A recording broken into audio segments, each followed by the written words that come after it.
It's over! Get up, sir! Get up! Get up, Sir Duncan! Get up.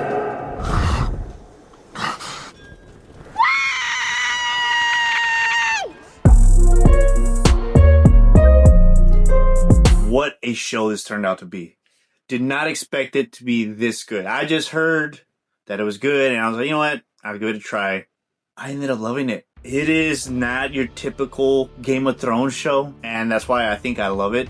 And if you do like what I'm doing, show me support. That way I can continue pumping these out more and more faster.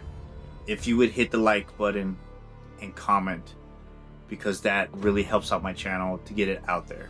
Anyways, A Knight of the Seven Kingdoms feels more like in tune with the superhero story. I know it's fantasy, but this is more grounded, and this is this type of stuff that I like, because honestly it felt very indie. We're getting more grounded take, we're getting more time and space with the characters to not only care for their journey but also to love them as well. And that's going to come to my next point. This feels very in line with a Captain America movie, or like a Captain America, like Steve Rogers story. Not just from the films, but even from his comics. Because I did one video with Captain America, not this Captain America series, because this one's actually pretty great, but I'm not loving the Dr. Doom thing. Hopefully they don't do that with the actual movie. Captain America, some of my favorite parts are just him dealing with the everyday people, and that was Sir Duncan the Tall is doing. He's interacting with people and just being a genuine person, not having games. He is just being the most upright guy he can be. And in a world today, we kind of need that, and it's like a good role model to be like, you know what, they don't know any better, I should just keep my mouth shut. Okay, at the center of this story, it is not just revolved around the most richest, the most smartest, or the most powerful man in Westeros. It's just the most genuine, kind-hearted human being just trying to make his way in the world. And it's honestly quite relatable, not just to myself, but I know anybody else can probably find themselves in this story, because who doesn't want to achieve something in their life? And not just that, but there's a lot of self-doubt. There is a lot of uncertainty if you're gonna make it out through the other side the way you want it to be, because not everything goes according to plan, especially in life, and especially pursuing something that means a lot to you. And with Sir Dunc the Tall, I not only fell in love with the character, but I also found myself a lot in this as well, because, and we'll get into more detail about that later, but I would have never expected a show in Westeros to be like this good. And in most Game of Thrones shows, it's power wins, intelligent wins, and manipulation. It's very, in my personal opinion, I think is very cynical in viewing the world. And if you view it in a cynical world, the world will never change. The world will stay as it is. It's all about perspective. But if you change yourself and your perspective, you can find beauty in that. And I think that's what Sir Dunc the Tall shows Westeros, and I guess us, that it's okay to be decent, it's okay to be brave, and don't refuse on your values. And that's right there is where I think he relates so much to Captain America, because he is willing to keep his vows. And yeah, Captain America and the First Avenger, like comparing this to First Avenger, it's very similar until it isn't. But we'll get there in a second. He takes that oath that most knights kind of like as like a secondary thing, where this is bestowed upon you, but I'm just gonna say yes to get what I want. And Sir Dunc the Tall wasn't taught like that. And you would never really know. Oh, and spoilers, by the way, because this isn't really a review, and if it is a review, I give it a 10 out of 10, a 9.8 out of 10. Like, it's amazing. Go watch it. But I'm gonna go full on spoilers, so I do recommend you go watch it. Go watch it right now before I spoil everything for you. So in episode 3, when you finally see his values come in conflict in the real world, because he's just a genuine guy going around. He doesn't have any agenda. He just wants to compete, and he wants somebody to recognize him to compete. And when he finally does, the story takes a more interesting take, because just like a superhero story, or like just like a Captain America story with Civil War and Winter Soldier, where the hero, or in this case Sir Dunc the Tall, has to stand up for his values and not move, Because the thing is, with characters like this, they do not change because there's not much for them to change other than how they react to the world and not to change what's inside. And this is where I'm going to go with the superhero element. He is very humble, like whether he wants to admit it or not. He's very humble, he's very simple. But I think that's his best quality, is his humbleness, his decency, and his bravery. Just like Captain America. Captain America isn't the smartest guy in the room, but look at Iron Man. He's a bit of a douchebag. I don't know many of the Westeros characters, so I'm just going to go off of the comic books and superhero stuff that I know. Thor comes from privilege. He had to learn to be humble. Captain America didn't have that. Sort of like Sir Dunc, he grew up an orphan. When did Captain America lose his parents? There's a lot of similarities in this, because that's what really matters. That's what physically, but like in here, you really see people as when they leave, like if they're showing their genuineness with you or leaving a mark on you, like a friend or someone you met on the street. And Dunc, just like Captain America, changes the world around him. Dude, and even changing myself and others that I've seen many reviews for, where he's changing the way we should act with everybody. Not just someone. And me, yes, I do. I am very open about it. I'm Catholic Christian and we're supposed to live like that, but I can see something like this and I can see what its effect in real time can be. And Tony Stark is smart, but he's got a lot of pride. Same thing with Thor. It takes a lot for them to change, and Captain America is the one that takes the toll sometimes, especially in Civil War when he sticks to his guns. Yeah, he wasn't right at the end when he should have told Tony, but with the whole Civil War debate, that one was Captain America's. And this really shows how, like, the guy everybody underestimates ends up becoming the guy that everybody rallies behind. Just like in Captain America, the First Avenger, just like in this story, Sir Dunc the Tall is just trying to compete and he's nervous because he doesn't know if he can do it, but he does it anyways. Captain America, when he finally gets super soldier serum, he wants to serve and protect, but he can't because he's stuck there. But then when he finally gets a chance, he dives in. Even when he's questioned, they ask him what is he doing, and he says, "You know what you're doing?" "Yeah. I've knocked that Adolf Hitler over 200 times. Yeah, and he has confidence enough in himself to do it. And I think that's what I like about Sir Dunc, because he's not always confident, but he does it anyways. When the moment really matters, that's when it counts. And that's what Dunc and Captain America have in common, is that they're willing to do what's right no matter the cost. Because just like in real life, doing the right thing a lot of times will cost you. It's not always the easiest thing to do, but it's the right thing to do, and it's sometimes in a world like this, it's very hard to make that call. But it's important that you do make it, because Did you have something against running away?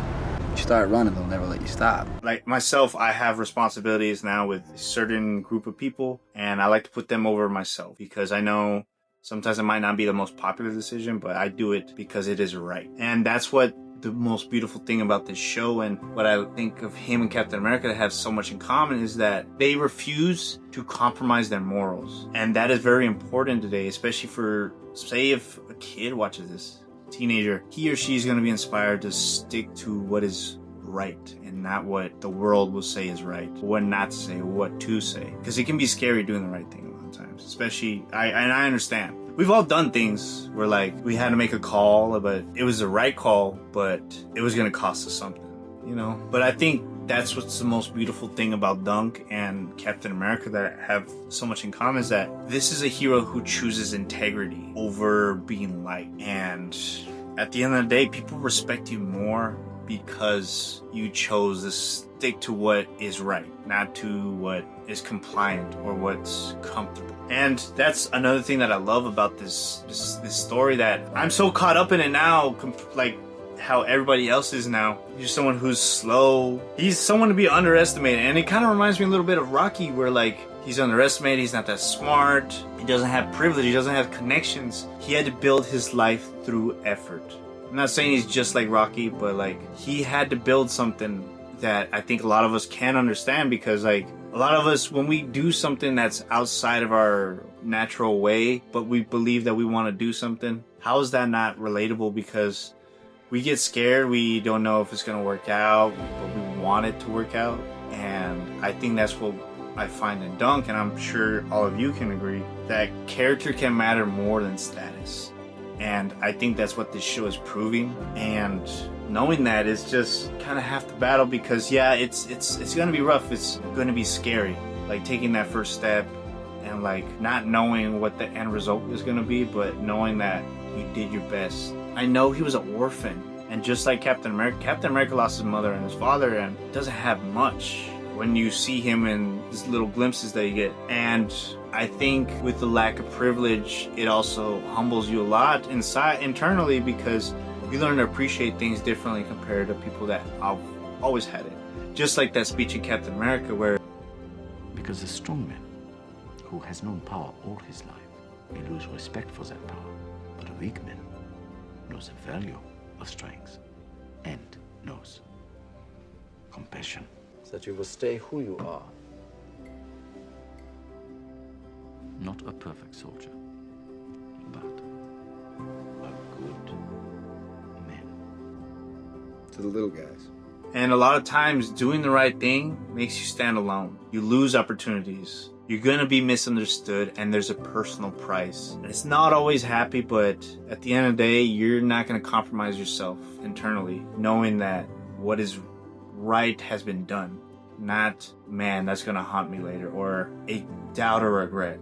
I'd rather have self-doubt. I don't know what the end result will be, but I know I'm putting my best foot forward. And this really reminds me of a lot of stories with Captain America, especially in not this run, but in the previous two runs where Captain America is helping the folks around him. Like I think the one before this one with J. Michael Straczynski, where in that run, he gets an apartment building and Tony Stark is real happy for him because he thinks that he was going to do like realtor business, but he buys the apartment complex, one, because he lived there, and two, because he wants to help the people in his neighborhood. And he even lets this guy who is helping him, I think, like do some housework, he let him stay there for free with his kid, because he saw the value and the struggle in the father's eyes. And just like in Sir Dunc, one of his greatest moments in this, he stands up to a prince that was taking advantage of his power because his ego was hurt. And I'm just going to talk about it. This really reminds me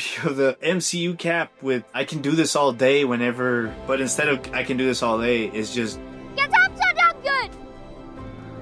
Get up, sir! Get up! Get up!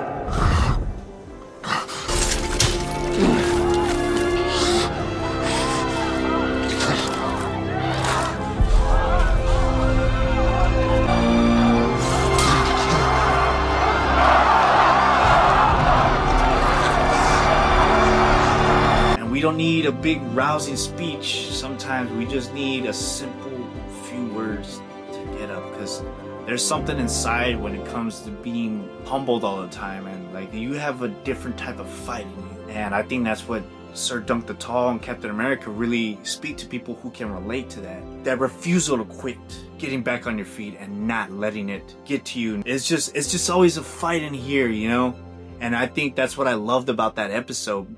Episode 5, because honestly episode 5 is one of the best single episodes I have ever seen. I rewatched it I don't know how many times. It's basically an origin story. Like if you think about it, that's a superhero origin story, because you see why he snapped without thinking and went to go help the puppeteer, the girl that he had a crush on, from the prince. He didn't even think about it. He just knew it was wrong and he needed to step in. He was the only one strong enough. And dude, how many guys it took to hold him back? Imagine how strong that dude is. And he loosened one of the guy's tooth. And you see it happen to his friend. And you see that his mom was gone and was not really there. And the foreshadowing earlier in that episode where Mother loved you best, huh? Shame. No man fights so fierce as one neglected by his mother. that get up scene is so powerful. Cause like you want him to get up, and then it's just, cause I'm not gonna lie, this show is predictable. I think I'm kind of tired of subversion stuff, and I think that's what I love about this show is that, yeah, I know what was coming, but I cared enough to stay and watch till the end. I know he's gonna get up, I know there's gonna be like, he has a whole show, but it's getting up that's the best part of it. That's the best feeling that you get from that scene. You're with him on this journey with him, because his story matters, because you know at the end of the day you've been there and you want him to get up just as much as you would want yourself to get up. And I think that's what makes that scene so powerful when he gets up, and then winning, because When the other guy, when he puts that helmet back on, you could tell he's already lost. But I think that's the most important thing that I've learned about this show, and just from Captain America as well, is that sometimes the most powerful thing to do is to keep improving, to keep trying, and not to become cruel like everybody else. Because it's easy to get like that, but what are you losing in yourself, you know? But that's just me, that's my personal thing. He might not be the greatest and the smartest knight in Westeros, but he is the man that understands what it really means to be a knight. And I think that's what him and Captain America, Steve Rogers, have in common, is that, I mean, yes, Sam Wilson does, but they butchered his movie. So these characters understand what their roles are and what their responsibility is. And it's not that they're called to it, it's just that they were born with it inside of them. And it's good to have an example to move forward. I think this show is amazing. I love how it's not political and thrown in your face, because honestly, I think that's why I kind of pull back from comic books and most shows, because yeah, you get mad at me in the comments or whatever, but make me a good story. If you want to put a political message in it, make it smart and make it compelling. Don't just throw it into my face because you feel a certain way. You'll lose the story when you make your message more meaningful than the story you're trying to tell. But anyways, guys, I hope you like this video. This is a new type of video. I never made it. I hope I got the comparisons right between him and Captain America. I hope you guys enjoyed this. Please, if you lasted this long, hit the like and subscribe if you haven't subscribed. I will be getting that Ultimate Wolverine video up. Here's a little preview. Dark moments at times. Mind you, the writing is stronger, but it lacks that vibe that the last one had.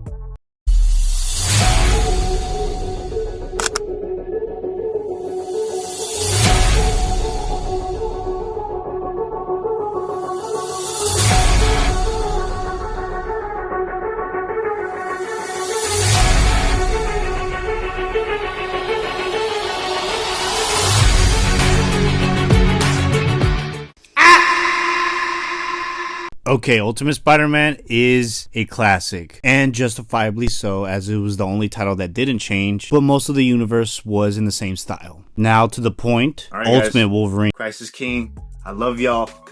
I appreciate all the help and support that I get from y'all, but I'm out. Deuces, guys. I'll see y'all next time.